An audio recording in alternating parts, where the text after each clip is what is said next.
Hola, soy la Basmati de nuevo con vosotros. Hoy el título del canal es Tartessos, el descubrimiento de un gran canal en Mena Sidonia.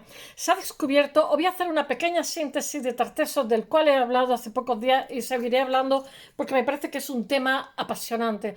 Parte de la arqueología nacional no admite la existencia de tartesos, sino simplemente creen que son fenicios. Sí y no, porque resulta que, claro, los tartesos vienen a ser desde el siglo X antes de Cristo aproximadamente hasta el siglo VI antes de Cristo o antes de nuestra era, como prefiráis decirlo, ¿no? Entonces, claro, 300 años con el sustrato nativo de aquí, pues ya no se podía decir que fueran fenicios, ¿no? Generan una cultura súper interesante que ha dado muestra últimamente de unas caras que han salido, también ¿cómo se llama? El tesoro de Carambolo, que se descubrió en Cama, Sevilla, que es una preciosidad, en el cual hay muchísima influencia fenicia, pero hay también muchísima influencia tartesa. Hay un juego de más manos. Realmente ellos cuando llegan aquí, bueno, no sé si sabéis, conocéis la historia de Gargoris y Avis, que son el rey, es una leyenda. Me parece que Sánchez Dragó escribió sobre eso. Es una leyenda entre un rey malvado y un rey bueno y sofisticado. Entonces, pues de alguna forma también puede ser como el salto que hay de lo que son los indígenas a lo que son los fenicios, que son... Los fenicios realmente eran gente, por ejemplo, en Cádiz, se instalan en Cádiz, en una isla de enfrente. Ellos no tenían intenciones de conquistar ni colonizar, ellos simplemente querían hacer negocios. Pero claro, cuando todo esto se descubre, hay uno que es como Schulman, me parece que se llama, a principios del siglo XX, que está convencido, mirad quién tengo aquí, esta es la mamá, que lo mismo que se ha descubierto Troya con temas filológicos, se puede descubrir también Tartessos, de la cual hablan muchísimos autores, hablando con precisión sobre, por ejemplo, los canales, estos que se han descubierto. Entonces, lo mismo que se había descubierto Troya con temas filológicos, intentan descubrir Tartessos con temas filológicos también, pero no la descubren. Lo buscan en el coto de Doña Ana y no la descubren. Y a la conclusión que se llega es que realmente Tartessos debía ser un conjunto. Realmente Tarteso irradiaba hasta donde yo estoy.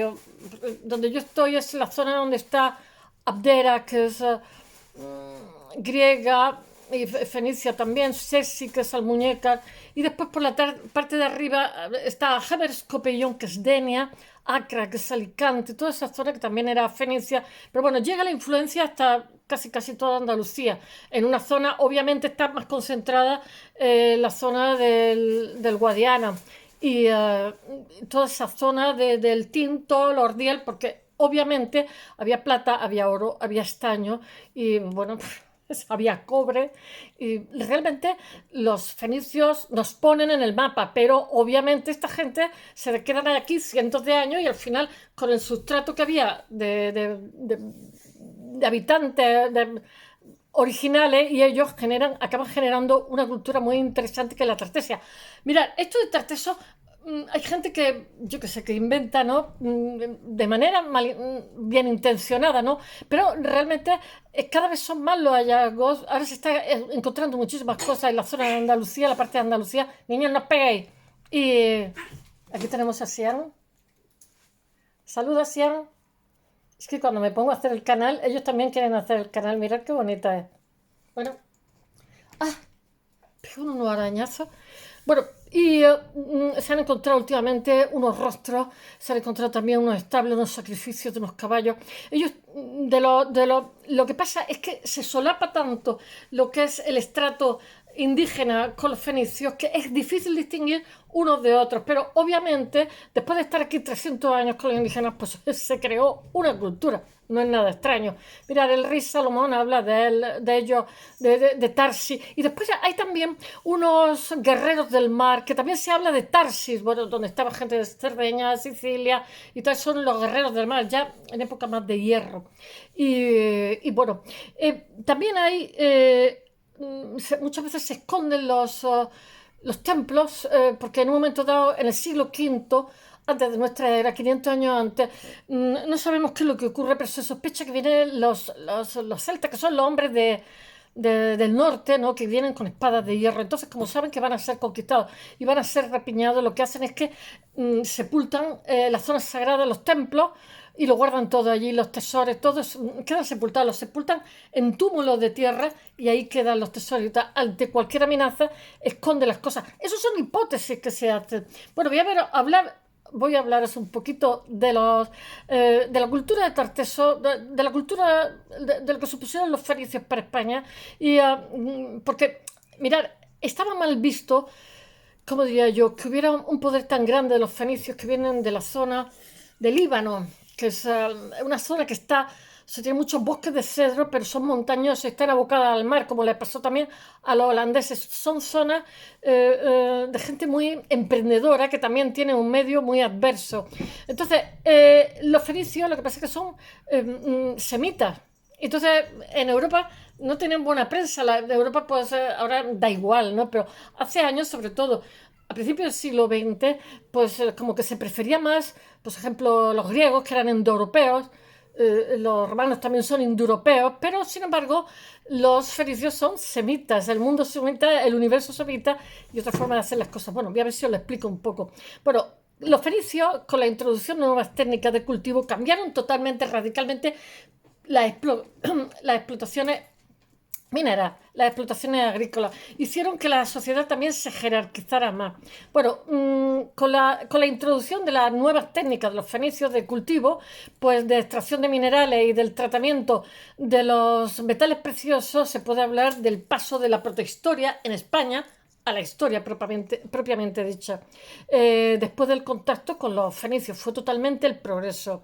La parte más alta de España, Galicia, todas esas zonas son más celtas. Después tenemos Jaén, que es muy ibera, también, en fin, aquí estamos todos mezclados, churras con merina. Sobre Tarteso se habla en montones de fuentes antiguas, como la Hora Marítima de Avieno, que es súper conocido, que es un poeta romano del siglo IV después de Cristo, bastante después, aunque su obra... Tarteso se ha descrito muchísimo, aunque su obra se inspira en el relato de periplos de antiguos marineros que pasaban oralmente, transmitían sus conocimientos de navegación de boca en boca. El periplo originario que se narra en la Hora Marítima pudo haber sido realizado por un marino griego del siglo VI, 600 años antes de Cristo, de nuestra era. Estrabón habla también, Estrabón, que es aproximadamente del 60 y algo antes de Cristo, que es geógrafo e historiador griego. Todo esto habla de Tarsis, cuya obra está perdida y de la cual solo se conserva su geografía. Una de las fuentes más antiguas que tenemos, que habla de Tarteso, es la de Estesíocos, no, Estesicoro, es que no me salía palabra, de Gímera, que era un poeta griego que vive entre el 650 y el 500, no, el 630 y el 550. Mirad que todas las fechas no me acuerdo de ellas. Quiero decir que hay muchas fuentes, no es que no sé quién nombró a Tarsis. El rey Salomón nombra a Tarsis en la Biblia, que venían aquí a por oro, a por mono. Exportábamos monos. Ahora quedan 4 monos en Gibraltar, los parecillos, pero por lo visto antes teníamos bastantes más monos. Después, otra de las fuentes que tenemos son Hecateo de Mileto, que era geógrafo e historiador griego también, que durante el siglo VI a.C. hace referencia a la ciudad de Tartesos. Pero no se ha encontrado la ciudad de Tartesos.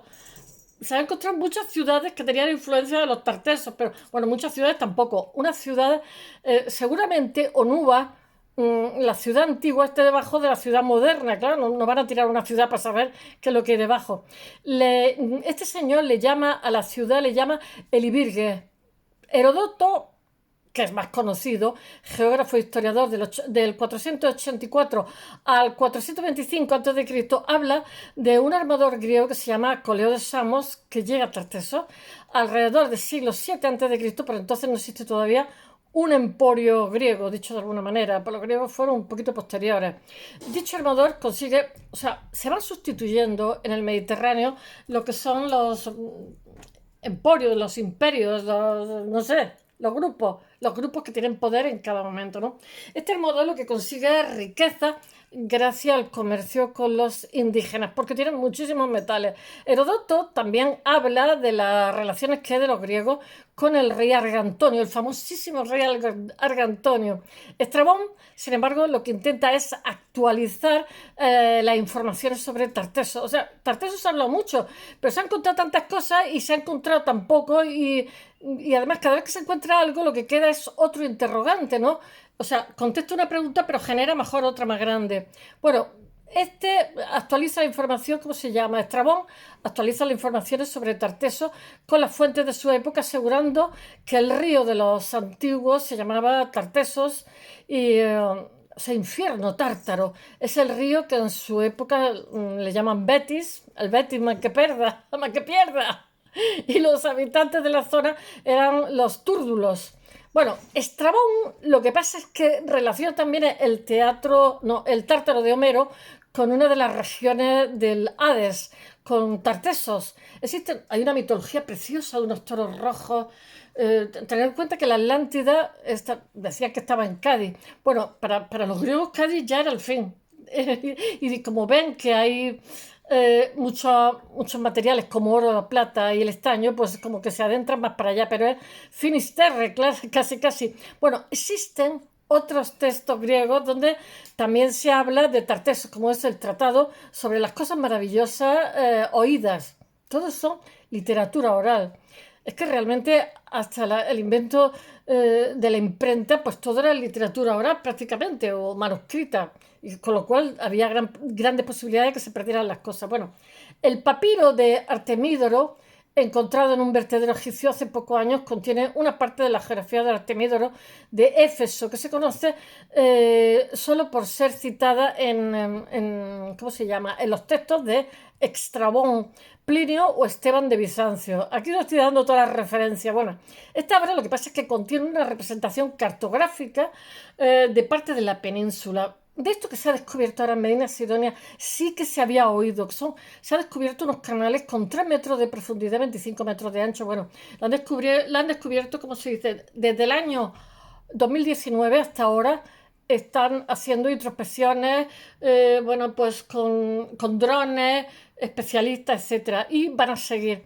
Bueno, la dotación del papiro, porque ahí se han movido toneladas de tierra, la dotación de este papiro es de mediados del siglo I a.C., que es uno de los mapas más antiguos del mundo occidental. No existen fuentes fenicias conocidas que son realmente los que nos podían haber hablado en primera persona sobre todo este fenómeno, porque fueron ellos los que se mezclaron, los que ayudaron a los indígenas de aquí a sofisticarse a la hora de hacer joyas, a la hora de la explotación, a la hora de cultivar las tierras, en fin, supuso un antes y un después la introducción de los fenicios aquí.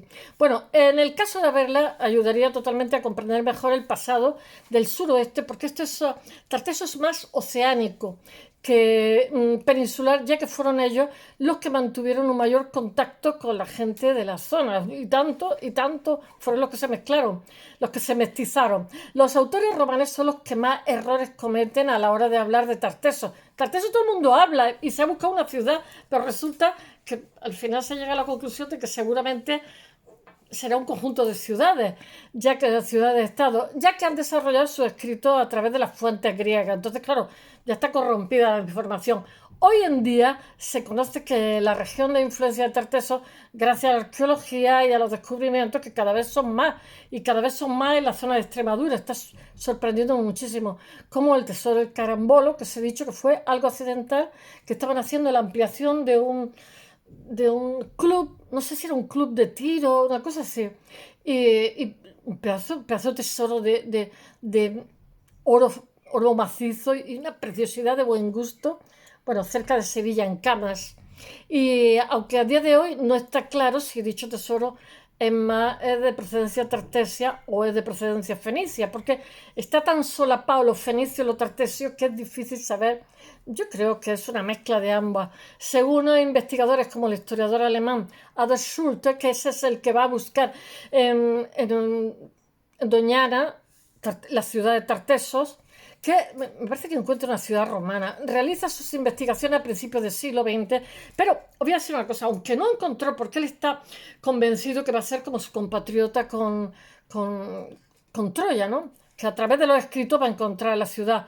Aunque no la encontró, sin embargo, ya hace una arqueología que supone una disciplina moderna y eso pone también, siembra un germen aquí dentro de lo que es España, o sea, da una vía por la que otros transcurren con el tiempo y hacen otras investigaciones, o sea, sentó escuela.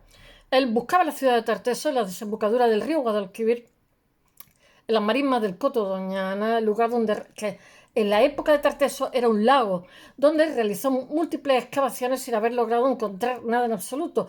Lo que pasa es que la zona de influencia de Tarteso, o Tarsis, como llamaban los fenicios, y como es conocida en fuentes antiguas, como en el Antiguo Testamento, es muy amplia y ocupa un amplio terreno que va desde Onova, que hoy es Huelva, en los que confluyen el río El Tinto y Ordián.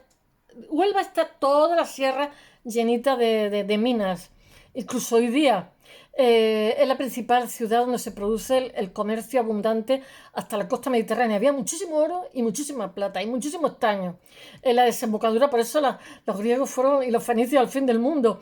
En la desembocadura del Guadalquivir en esa época hay un lago, que es el lago Ligustino, que está ocupado por los terrenos del actual Coto Doñana. En este momento, ese lago lo que pasa es que favorecía el tránsito del comercio, el tránsito de mercancías y el comercio en general, facilitar el tránsito de embarcaciones realmente.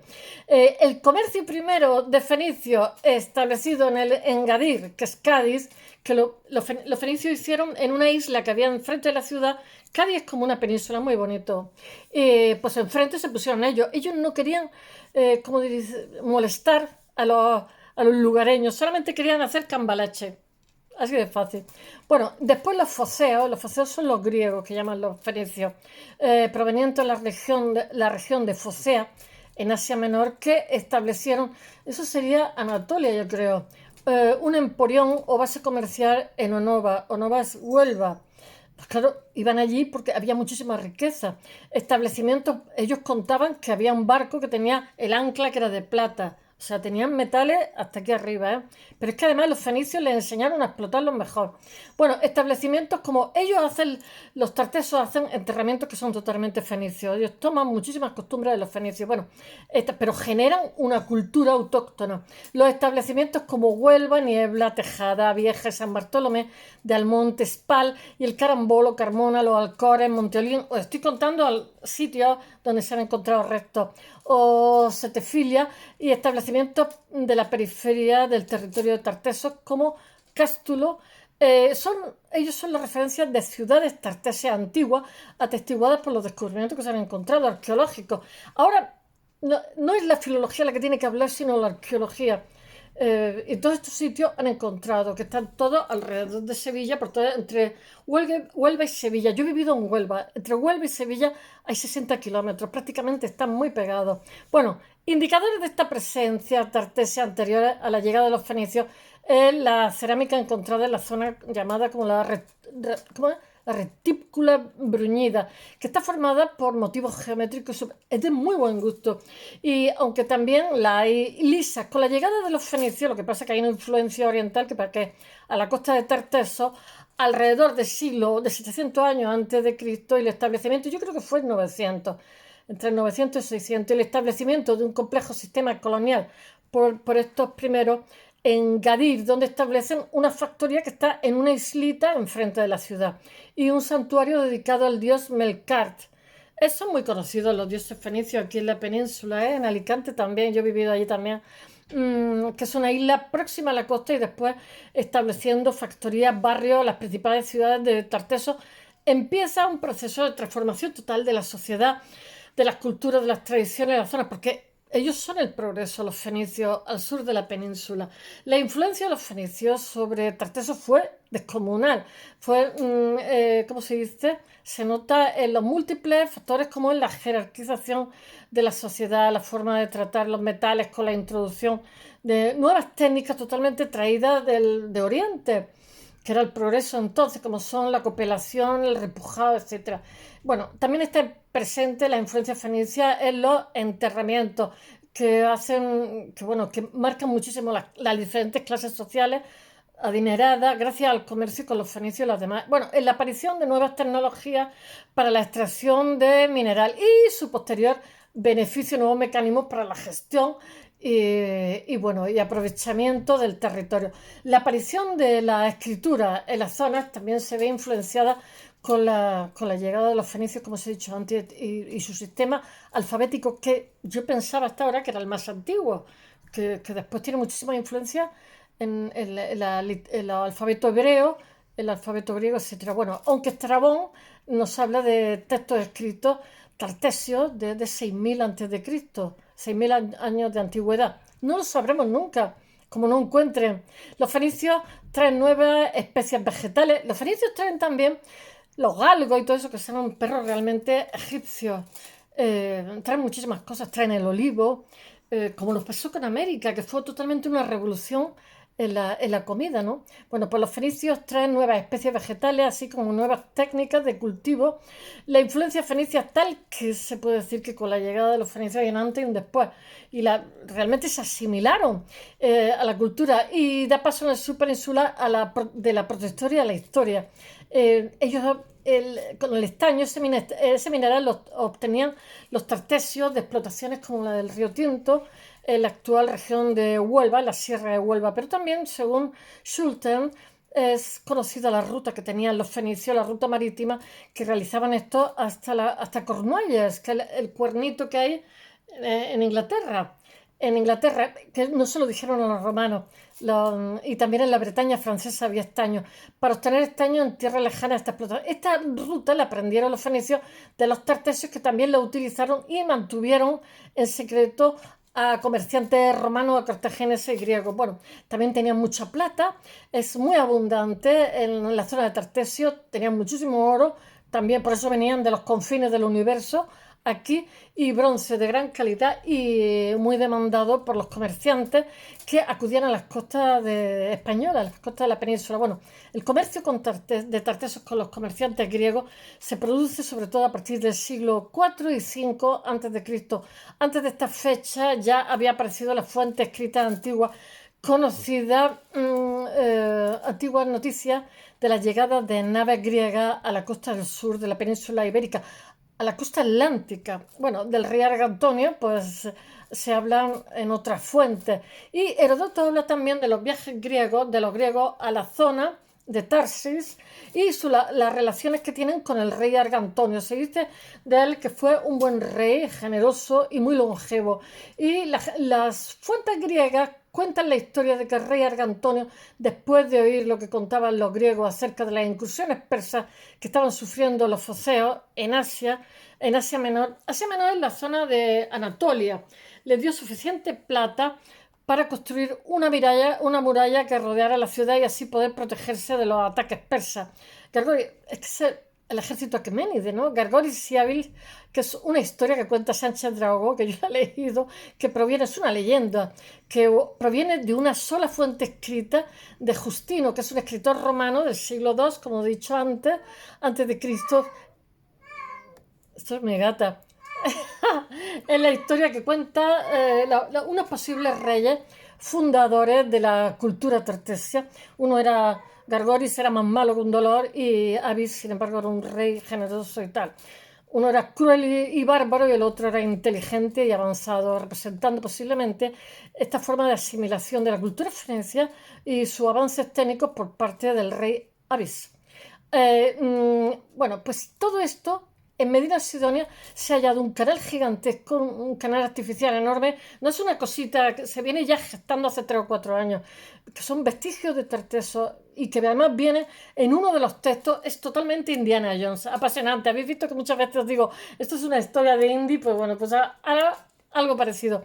La operación cuenta con sondeos diagnósticos que señalan la existencia de un canal gigantesco que no es natural. Hay una intervención de ingeniería en esta zona y bueno, con fotografía aérea, con satélite, con georradar, que muestran la existencia, o sea, esto lo están investigando arqueólogos, ingenieros, etcétera, especialistas en estos temas.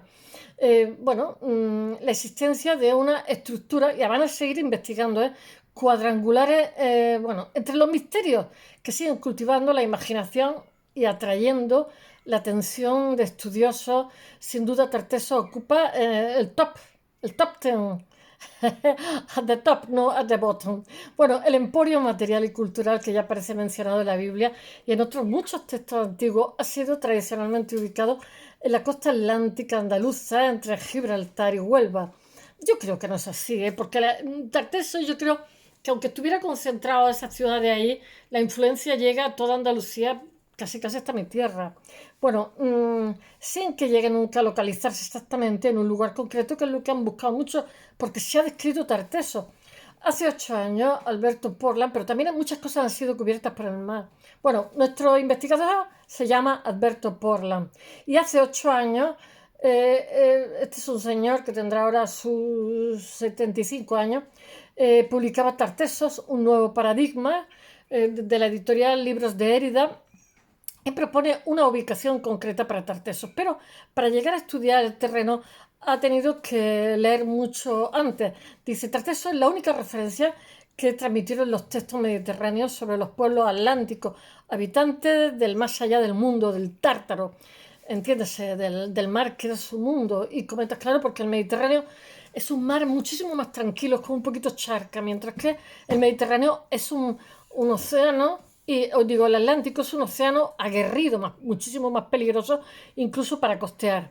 Y pero para ir bien valía una misa, el oro bien valía la aventura que hacían. Bueno, aunque hay un sector de la arqueología española que niega la existencia, lo seguro es que el historiador Heródoto afirma que los griegos llegaron a Tartessos 2 veces, la primera accidentalmente a finales del siglo VII a.C. y la segunda invitados por el rey Argantonio a mediados del siglo siguiente. Por otro lado, existe una segunda referencia de carácter legendario mítico, que es el de la Atlántida, que estaba en Cádiz, Atlantis, que según Platón en sus diálogos tocaba Cádiz. En la opinión, claro, pues Cádiz siempre tiene ¿cómo se llama? Los trabajos de Hércules, con las dos columnas, ¿no?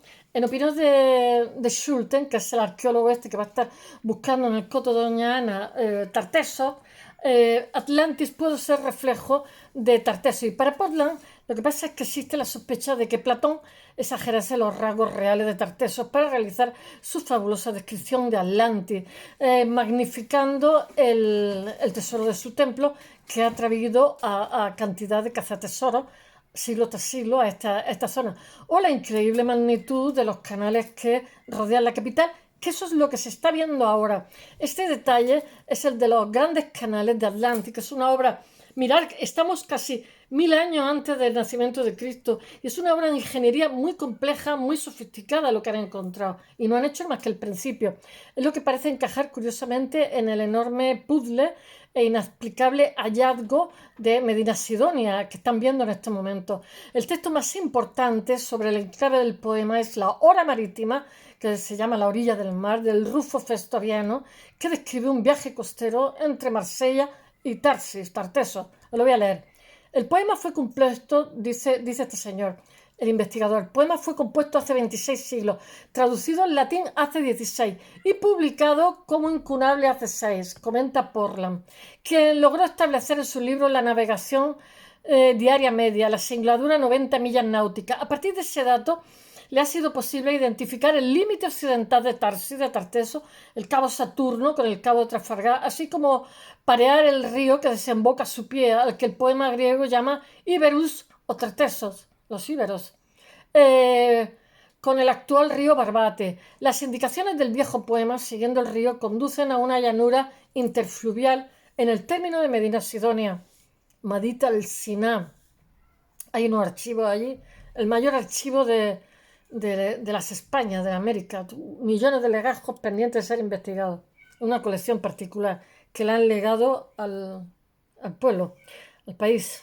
Así que acreditaros como investigadores americanos, que seguro que vais a descubrir, está por descubrir todo, ¿eh? Bueno, las indicaciones del interferencia, las indicaciones dice el investigador, las indicaciones del viejo poema, siguiendo el río, conducen a una llanura interfluvial en el término de Medina Sidonia, una isla entre las dos ramas en que se abre el río del Álamo para volver a cerrarse kilómetro y medio más abajo.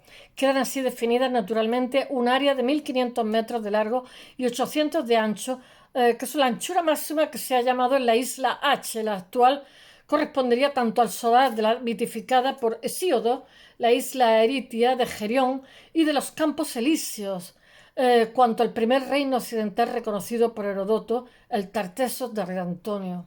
Ojalá lo encuentren. Esta hipótesis coincide con la del cartógrafo holandés que se llama Abraham Ortelius, que nombre tan judío, del siglo XVI, y parece reforzada con el vuelo realizado por el Instituto Geográfico Nacional en el año 2000, que revela, según ellos, un enigmático conjunto de sombras que nunca se cruzan entre sí. Las sombras se acentúan con los sucesivos virados de color hasta que definen líneas paralelas y perfiles octogonales. Esto es lo que dice el investigador Portland.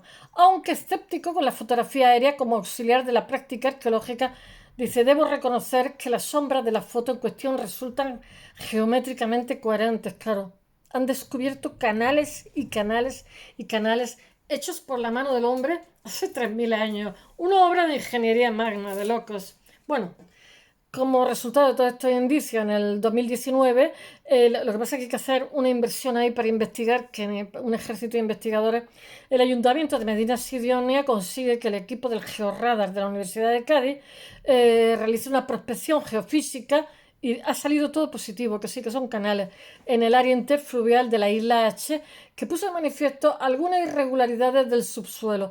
El informe de la Universidad de Cádiz estima que se trata de un antiguo canal, y tan antiguo, hoy colmatado, cubierto, en cuyos bordes se observan alteraciones lineales, y añadiría con extremadísima prudencia científica que presenta indicios de haber podido ser intervenido por la mano del hombre. Este es el investigador, dice Portland. Dicho de otro modo, el canal podría tener las orillas guarnecidas o empedradas. Existe la turbadora posibilidad de que el resto de la sombra, con la que el segmento del canal ahora descubierto forma un conjunto coherente, fuese también obra humana. Claro, estos son intervenciones en el territorio, son ingeniería.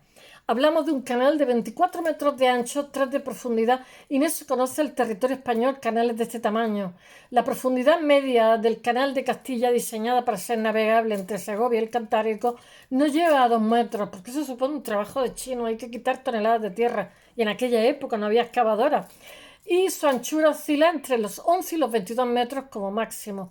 Tan ancho como el canal de Corinto, en el que se ha descubierto ahora en Medina, es tan grande que en 100 metros lineales de su cauce podrían enterrarse junto a otras 20 viviendas de una planta de 100 metros cuadrados de superficie. Habida cuenta de que solo en un segmento del conjunto que muestra la fotografía aérea, todo esto lo he puesto en el blog, del Instituto Geográfico Nacional, podríamos estar ante un sistema de canales de magnitud inusitada. Han hecho un descubrimiento bestial. Dice: no es un paleocauce natural, ya que no llega a conectar con la otra rama del río que cierra la isla por el oeste.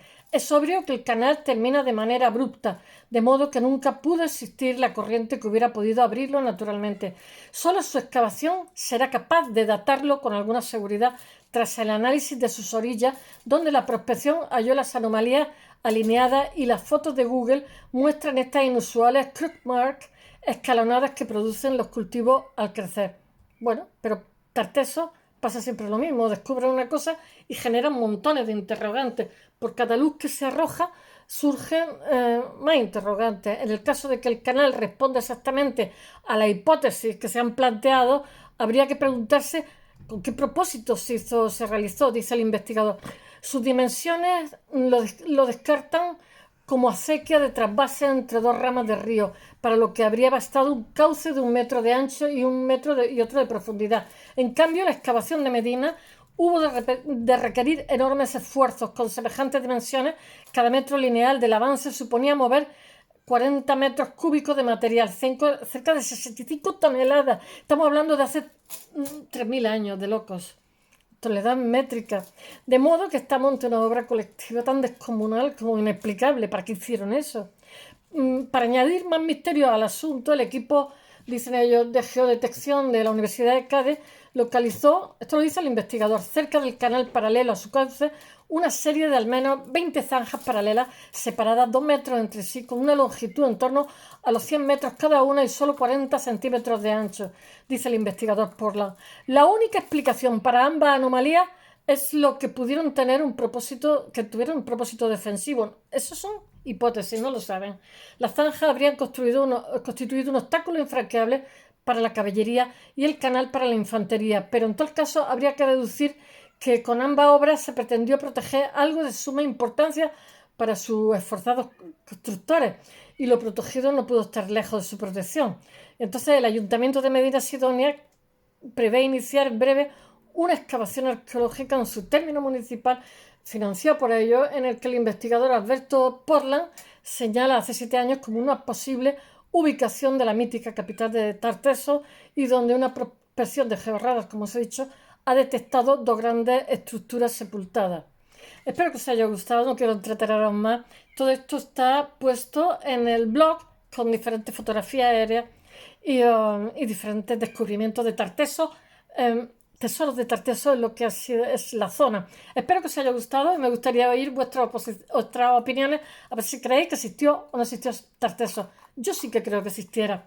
300 o 400 años de influencia de los fenicios con los del lugar, pues obviamente generó una cultura aparte, mestiza. Bueno, hasta mañana.